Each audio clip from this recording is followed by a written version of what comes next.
امام ابو حنیفہ، امام مالک، امام شافعی، احمد، بخاری، ترمیزی، نسائی، ابو زرعہ، امام ابن ماجہ، سفیان ثوری، سفیان ابن عیینہ، اسحاق ابن راہوے، امام ابن خزیمہ. الحمدللہ دا ټول زمونږ امامان دي او زمونږ د سر ګلونه دي. او امام ابو حنیفہ خو زمونږ د عقیدې امام دی. دی وایي امام نه مني او کنځل یې ورته کوي. خو دا خبره داسې ده زمیندار چې کله دا شوتلو پټې دغه کوي که ته ټول زمینداران یې وایي نو دې کې دا مانګک کي نو چې اوبه ور پرېږدي یو لوټې ته وخېږي یو پو وکړي بل ته وخېږي بل ته وخېږي بل ته زه وایم ای خلکه ای ورونو زمونږ د ټولو الله یو دی دی که نه دی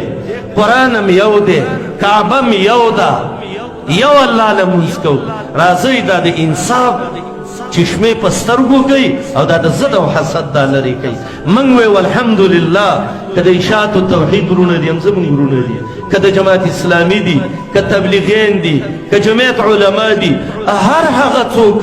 چې اسلام ته ځان منسوبوي زموږ ورور دی. خو حساب به کوو ګوره وروری کې خو به حساب کوې که نه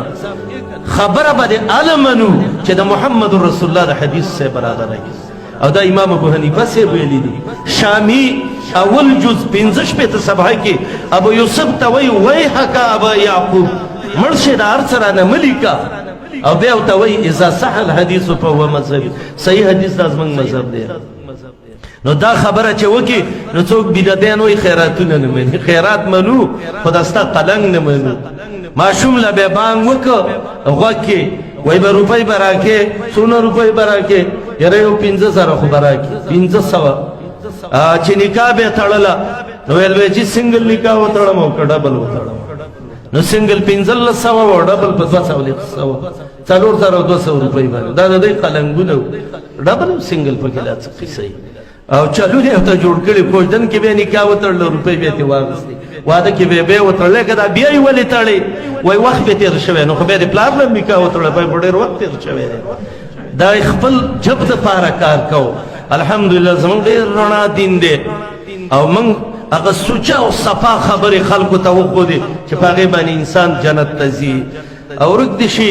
که څونه دې ګېډې له منډې ووو که نه موږ به ترې روان یو نو ولې په دین باندې تجارت شروع کړو او ولې د خلکو نه دین پټ کړو او ولې خلکو ته کمزورې خبره وکړو او هغه غوره د پیغمبر خبره ترې